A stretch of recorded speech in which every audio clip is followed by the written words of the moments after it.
Hey everybody, hope you're all doing well. My name is Steven and this is the Storytime channel. First things first, a big congratulations to last week's giveaway winner Anoko65. And as always, I do a giveaway every single week, so if you're interested, I'll tell you exactly how to enter later on in this video. That said, we have some malicious compliance stories, and our first story of the day is by Eda Peach 18. I called my patient's mistress, but I was just doing what I was told.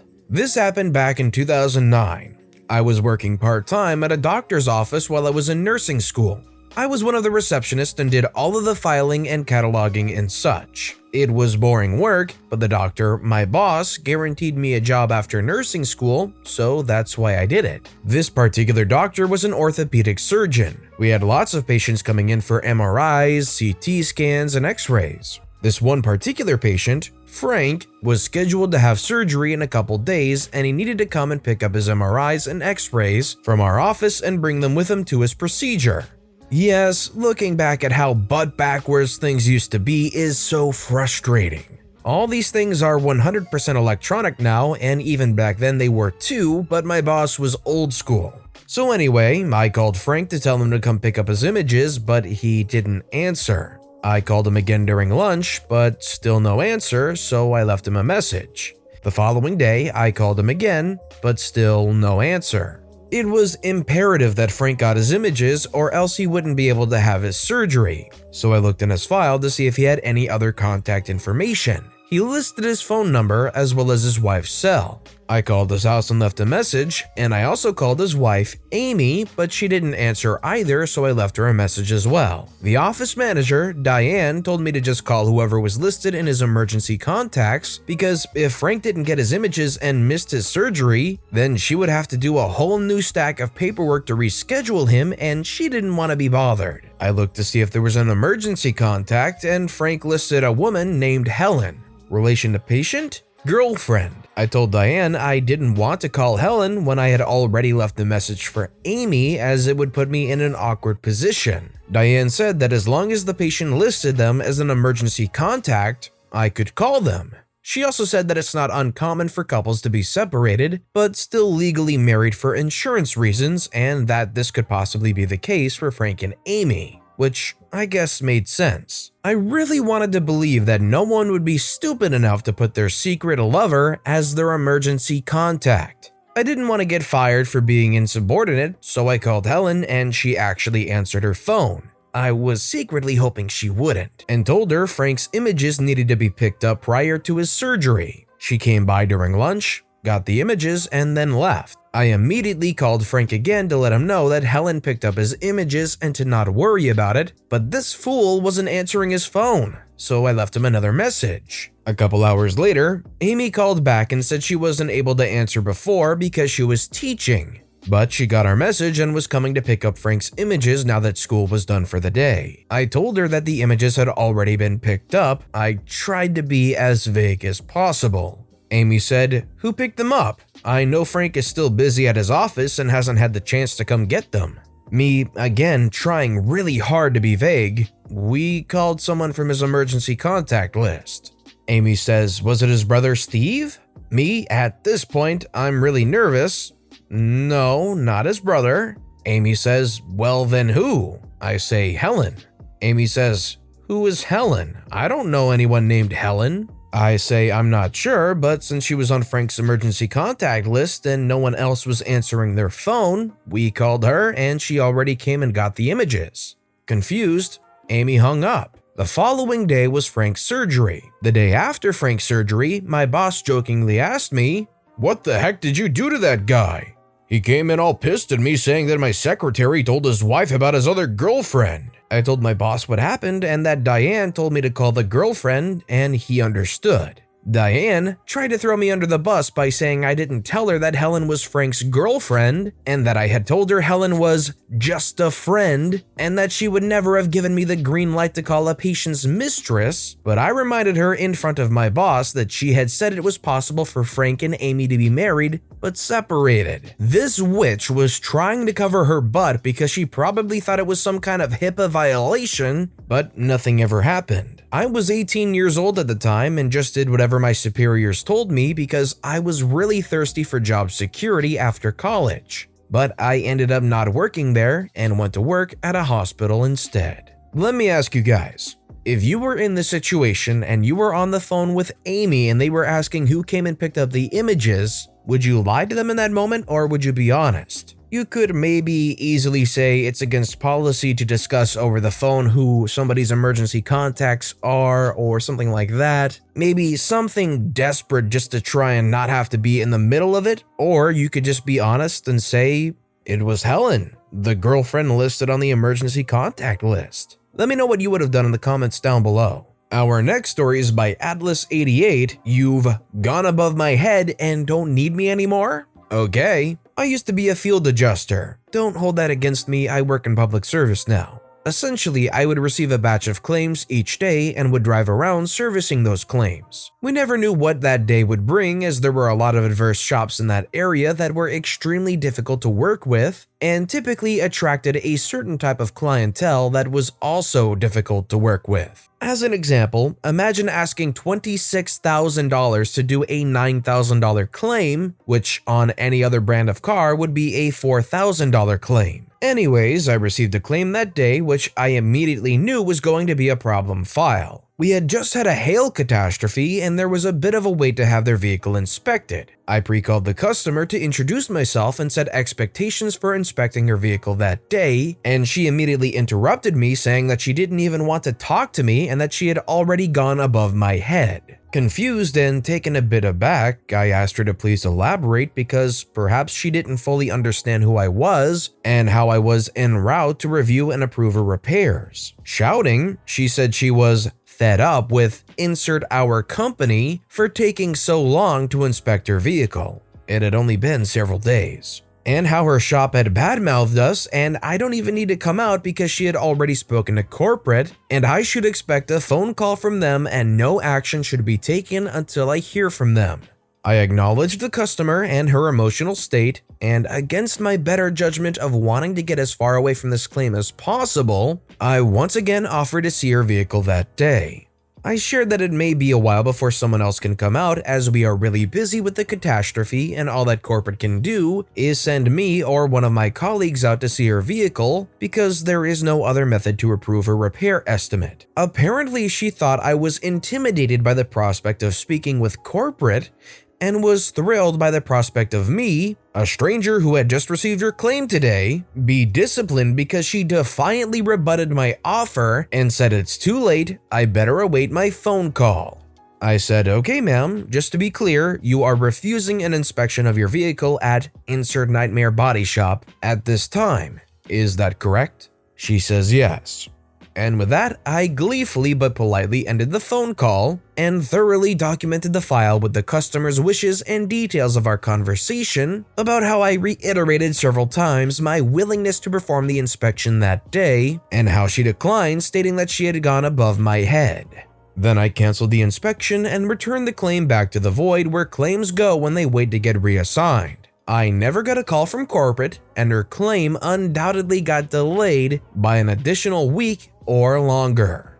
As time goes on and everything seems to get a little bit more instant and very quick satisfaction, people often lose the ability to have a good amount of patience, and although it probably is a dramatic or a stressful situation, you have to exercise some level of patience. They said they were literally coming out that day to take a look to move you along in this process, and you turn it all down because you thought they were gonna get chewed out? Doesn't make much sense to me. Our next story is by kee-rara. You want to take the aggressive patient for a walk? Be my guest. A little backstory, I'm a nurse now, but at the time of this story, I was a nurse assistant and close to being done with nursing school. This was about 6 years ago. I worked on an oncology floor and the manager, we'll call her H, was brand new. Not only to this floor, but she'd only been a nurse for about 6 months before she was promoted to manager. She was a manager who had favorites among the staff, and if you weren't one of those, she would find ways to make your life more difficult. On the day of the incident, I was assigned to be a patient sitter, which just means watching over a patient to make sure they don't pull on tubes, drains, IVs, etc., or get out of the bed and fall. The patient I was sitting with happened to be a very aggressive and confused woman with dementia. She had been on our unit for a couple days, and we found that she was less aggressive and more manageable if she was allowed to walk around in her room, but if the door was open, she'd make a run for it. So I sat, or rather stood, in front of the door and made sure she didn't get out or hurt herself. She would have bouts of aggression and would sometimes scream or yell at me. No big deal, this is common behavior for her and not really dangerous. Until H arrived. Again, H was not very experienced in floor nursing, but she liked to come onto the unit and tell everyone how to do their job. It was rarely good advice. So she walks into the unit and she hears a patient screaming. So she opens the door and walks in to see me standing in the room with the patient. She asks me what's wrong, and I tell her that the patient has dementia and screams at times, but we're all good here. I have a work phone to call the nurse if I need help. She says that with dementia patients, it usually calms them down if you allow them to walk around or wander a bit. I told her I was aware and that we had tried, but she's aggressive and it isn't safe to have her out in the hallway. H insists that it will work and that she will personally walk with the patient. So I just smiled and said, "Okay, if you say so." They made it about 12 feet before the patient darted into a different patient's room and immediately started grabbing anything in sight and trying to throw it at H. Don't worry, the other patient was okay, just startled. I run down to the room along with every other available nurse and nurse assistant that witnessed it. We got the patient under control and back to her room, and H immediately ran back to her office. We didn't see her for the rest of the shift. She rarely elected to help with patient care after that, and never again argued with me about what is safe or not. Okay, but I heard these tips in passing or online or in a book, so clearly I know exactly how to handle this patient way better than you who has actual training and experience in this field. It worked out about as well as you would expect. This next story is by FluffySmiles. Once upon a time, there was an exam. This is a tale from long ago when I was 15 and undertaking my mock exams. Very important exams, in point of fact. UK-based. In those days, they were called O-levels. Now they are called GCSEs. Anyway, I was a real-life troll basically. The internet had not been invented back then, and real life was all we had. Any opportunity that came my way to maliciously comply, I took it. I discovered early on the joy to be had in cultivating a pedantic mind whilst searching for loopholes.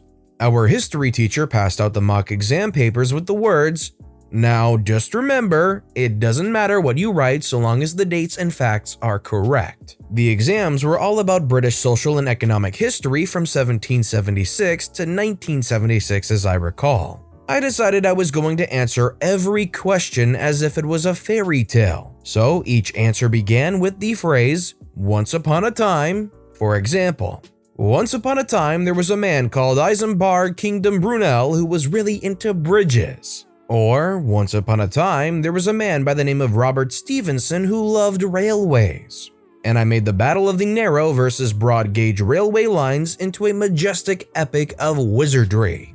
It was a lot of fun, especially with names of things like puddled clay to play with. Anyway, I handed my papers in and waited for the fallout. On the fateful day, I sat eagerly waiting for the review of our work. The teacher sat down, pointedly ignoring me, and proceeded to go through the pile next to him, praising or giving criticism as required. Mine was last.